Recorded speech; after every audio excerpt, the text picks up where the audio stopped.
What is up, guys?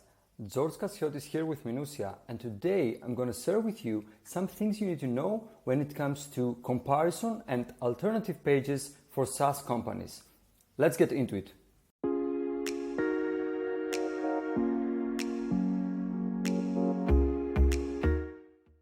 As I mentioned, today we're going to talk about comparison and alternative pages for SaaS companies. At Minutia, we see that these type of pages become more and more important, and there is an increasing demand from SaaS companies, both from our clients and from prospective clients, to building and creating these kind of pages. So we decided to make a video and explain some basic things that you need to know when it comes to comparison and alternative pages.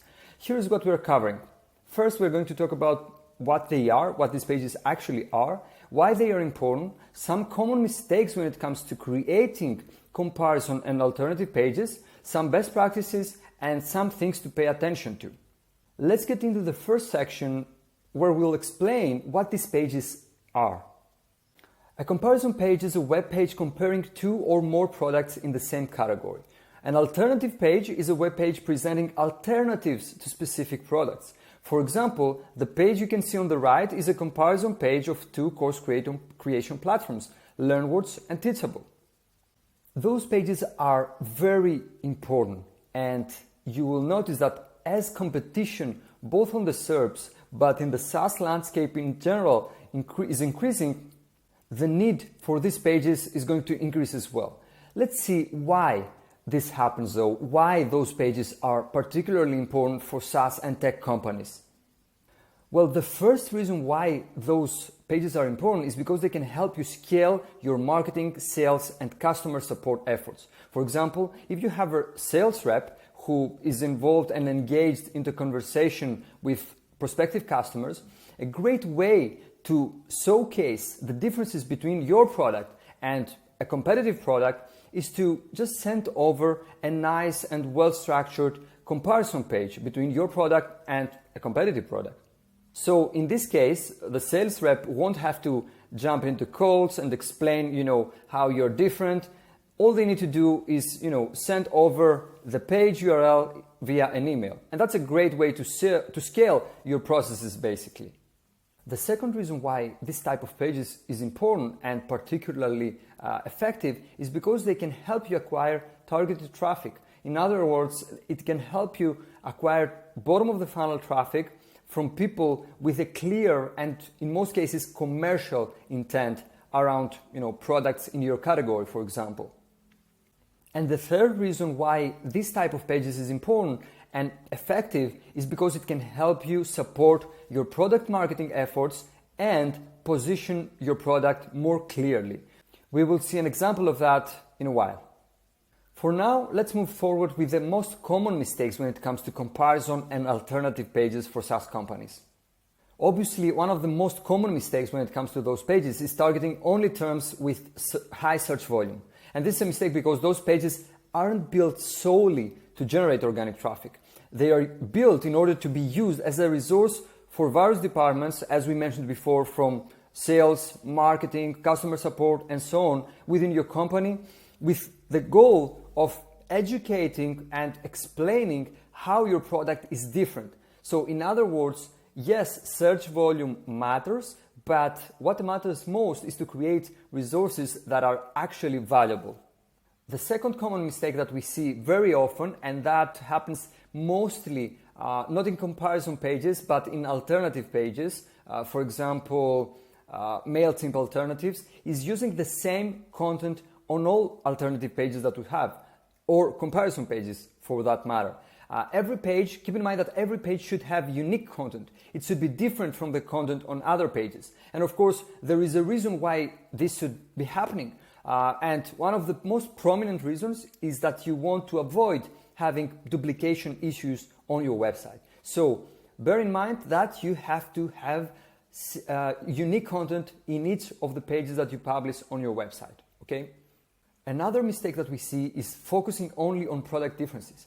This is wrong because, as you can see, when people are comparing, they're comparing several elements and not just product elements They're comparing for pricing, support, educational material, and so on and so forth. So making comparisons solely on the basis of product differences is wrong and should be avoided, okay? And last but not least, something that we see quite often, and this is not something that we like and you should avoid doing, is making irrelevant comparisons just for the sake of generating, most of the times, organic and paid traffic. You should make comparisons only with your direct competitors, okay? Comparing yourself with an irrelevant product just because they have brand recognition and they've managed to build awareness is not going to get you anywhere. And honestly, it's not the right way to treat things. Now that you know some of the most common mistakes when it comes to comparison and alternative pages, let's get into the best practices, which is one of the most important sections of this presentation. The first best practice that we have is adding perspective in our pages. For example, you can see here a nice page, alternatives page from Sandy, and there is clear here that we have Sandy's perspective on the best alternatives when it comes to Slack, okay? We've tried 7 Slack alternatives during 7 weeks. Here is our team's feedback. This is perspective, and this is an element that can help you differentiate yourself in the service, both from an organic standpoint, but also from a paid standpoint. The second best practice that we have is being honest.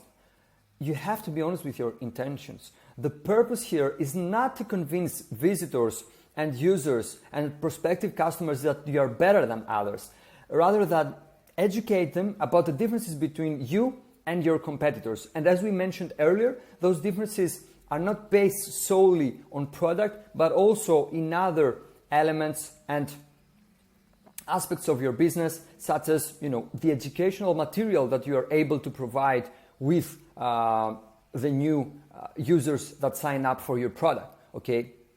And a great example here comes from Drip.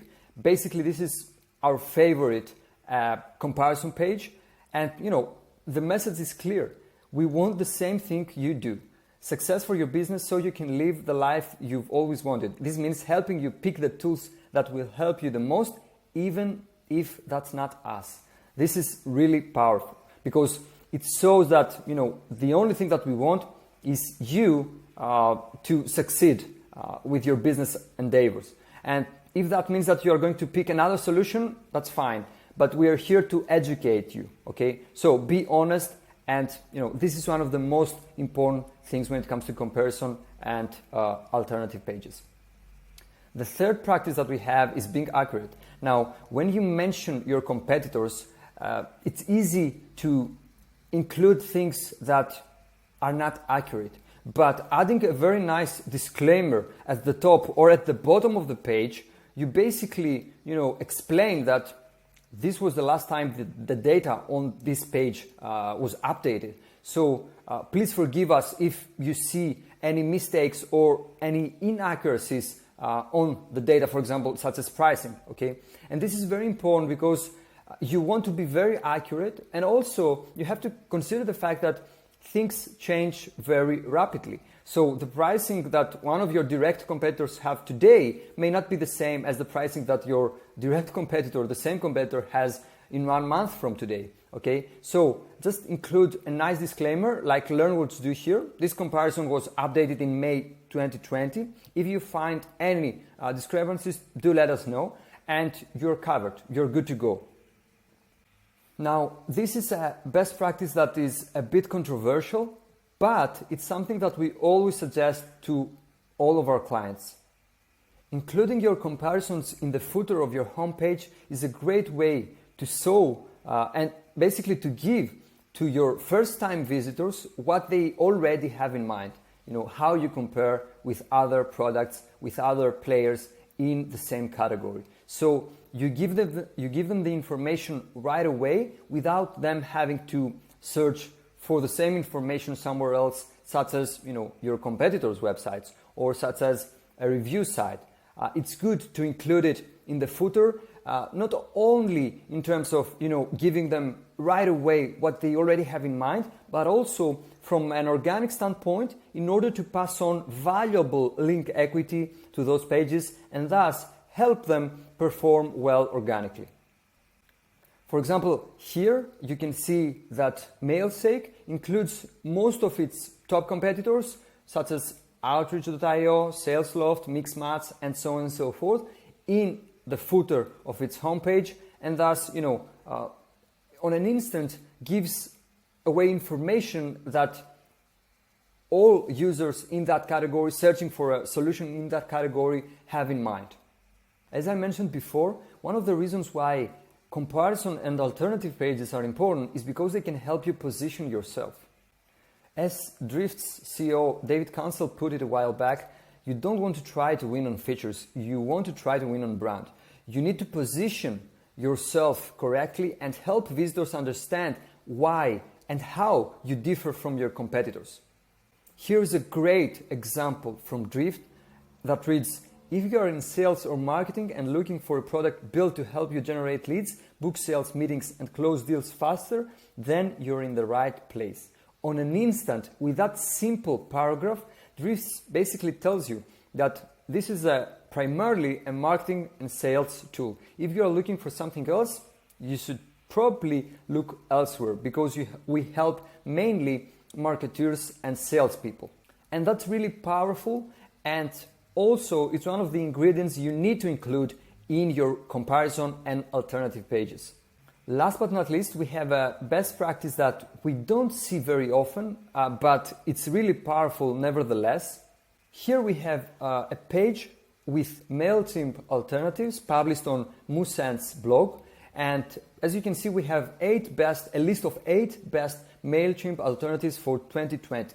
A great idea here and a great thing to do would be to create an upgrade of that resource and offer it as a gated piece of content.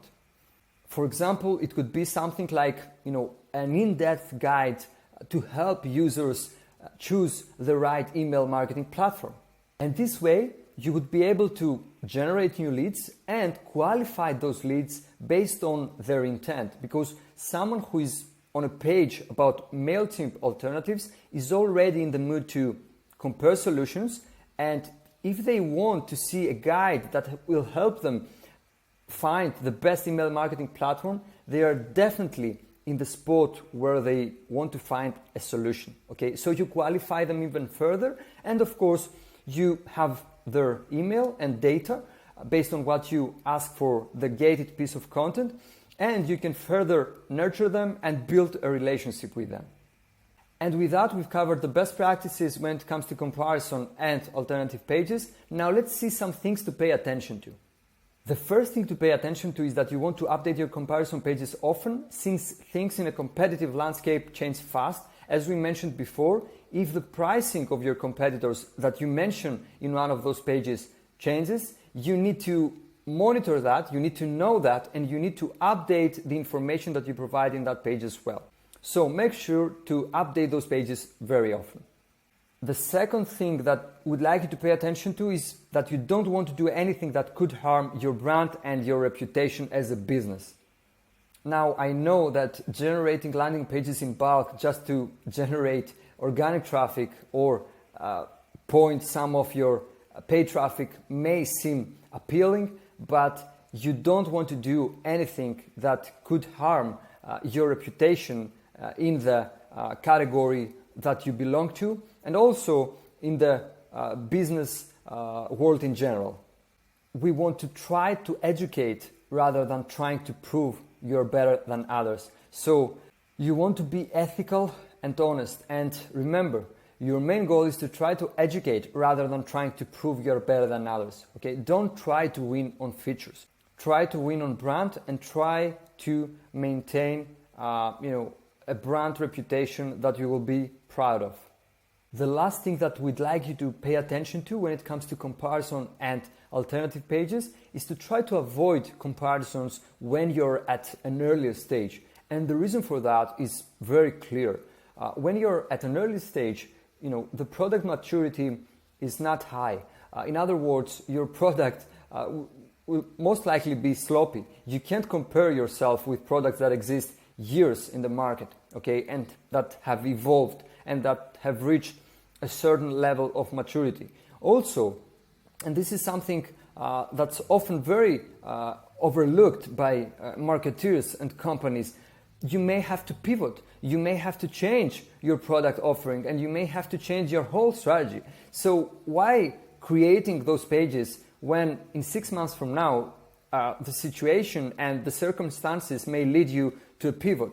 So we always recommend start building and start creating those pages when you have already managed to find a product market fit and also have managed to raise some brand awareness for your business and your products and your brand in general. Comparison and alternative pages are really important, and they can help you drive relevant traffic back to your website. But as we saw throughout this video, they can also help you and help several departments within your company with their operations. So make sure to use them wisely, make sure to be honest, and make sure to be ethical in their use. And we're sure that you can have some great results using those pages. And that was it. I hope you found that video useful. Feel free to leave your comments and thoughts or even objections below, and stay tuned for more videos like that. Cheers!